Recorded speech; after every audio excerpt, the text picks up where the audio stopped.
우리 국내 언론에서 사실상 이 자랑스러운 G8 국가로 보여지는 대한민국의 위상에 대해서 너무 인색하게 지면을 할애하고 있는 것이 아닌가라는 의심이 듭니다.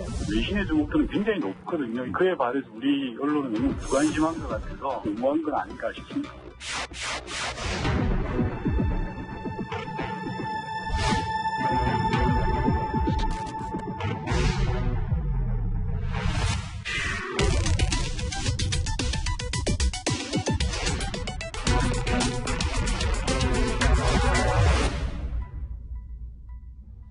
마수, 오늘도 정치권 여야 라이벌 두 분 모셨습니다. 재선의 라이벌입니다.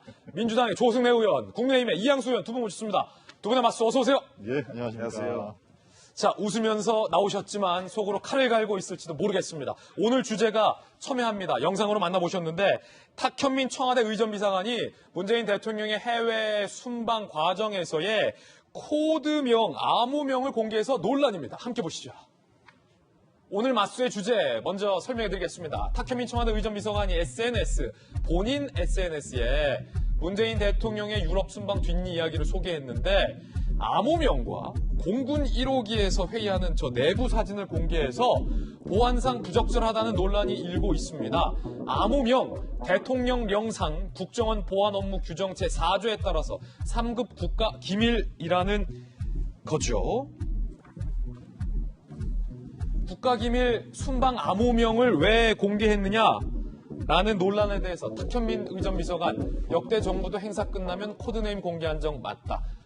M1 트집이나 억지 주장보다 순방 성과에 관심을 부탁한다. 라고 해명했습니다. 두 분 어떻게 생각하시는지 의견 묻겠습니다. 먼저 이양수 의원님, 네. 암호명이 콘서트 이거 공개해도 됩니까? 저렇게 공군사진하고? 안 되죠. 사전에 공개되면 절대 안 되는 거고요. 그리고 이제 콘서트라는 이름을 지은 이유가 G7 정상들이 다 같이 모여서 합주라든가 어떤 조화, 화합 이런 것들을 연상시키기 위해서 이제 콘서트라고 하는 이름을 지어서 이렇게 한 건데 끝난 경우에 과거에도 공개된 적은 있습니다. 근데 그런 거는 다 공식적인 청와대 그 공식 계정이나 그 부처에서 필요하다고 판단돼 가지고 이제 공식적인 결제 라인을 다 맞춰서 공개를 한 게 다고 전부 다고 네. 이렇게 일반인의 개인의 지금 탁현민 개인 SNS 계정으로 공개가 됐잖아요.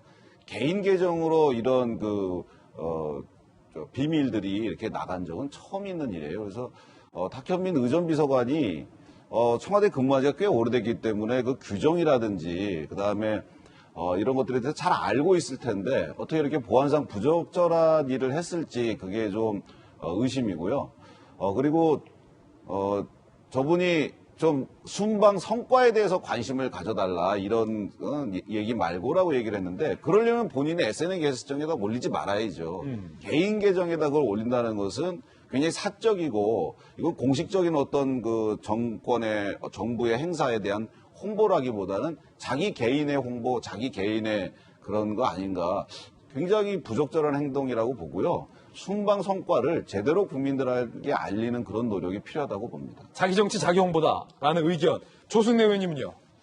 예, 저게 이제 3급 비밀로 이제 분류된다라는 얘기가 있는데 이제 그 보안 업무 규정상 보면 3급 비밀은 약간 좀 일시적인 개념으로 돼 있습니다. 그래서 그게 이제 그 계획을 수립하는 과정 속에서 그게 공개되거나 누설되었을 경우에 그 업무 수행에 차질이 있는 경우가 이제 해당하는 것 같고. 잠깐 기밀이다. 그렇습니다. 그런 의미에서 제가 보기에는 사후에 하는 것은 크게 문제는 없어 보인다 이렇게 생각이 되고요.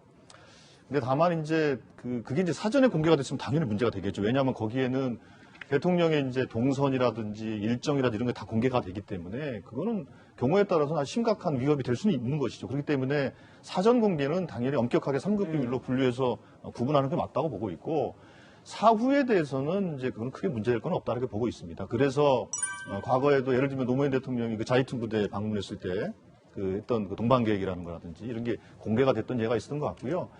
물론 이제 경우에 따라서는 사전에 홍보 차원에서 공개된 적도 있었습니다. 박근혜 대통령 시절에 한미 정상회담 최초로 할 때 새시대라는 코드명이 사실 공개가 된 적도 있었습니다. 그런 거에 비하면 뭐 저건 큰 문제는 아니라고 보고 있고요. 여기서 또 이제 나머지 하나 문제는 예를 들면 그게 왜 공식적인 그 계정이나 브리핑을 통해서 설명하지 않고 왜 의전비서관 개인의 명의로 갔느냐 이 문제가 있는데 아시는 것처럼 요즘 이제 정부의 일종의 이제 한 일에 대해서 브리핑하는 것은 공식 브리핑도 있고 또 비공식 브리핑도 있고 또 개인의 또 SNS 계정을 통해서 하는 경우도 있습니다. 대통령의 경우에도 실제로 이번에 G7 순방과 관련해서 대통령이 여러 가지 소회에 대해서 개인 계정으로 또 밝히셨던 바도 있는 거 아니겠습니까? 그래서 예. 다양한 수단을 통해서 국민들의 알 권리를 충족하는 차원에서 알렸다 이렇게 보고 있고요. 다만 이제 이 대목과 관련해서 제가 좀 안타까운 것은 실제로 G7은 이번에 상당히 큰 의미가 있는 회의였습니다. 왜냐하면 G7이 개최된 지가 벌써 40여 차례가 되는데 작년에 유일하게 회의가 진행되지 않았는데 그게 이제 코로나 때문에 그랬습니다. 근데 이제 작년에 코로나로 인해서 G7이 멈춰 섰는데 올해 이제 된 거 아니겠습니까? 그거는 또 어떻게 얘기하면 인류가 코로나를 좀 극복하고 있는 것을 약간 상징하는 그런 아주 중요한 회의였기 때문에 국내 언론에서 관심을 좀 가져주셨으면 좋았을 텐데 실제로 많은 좀 홀대를 좀 받은 면도 있고 해서 그 점에 대해 상당히 아쉽게 생각하고 있습니다.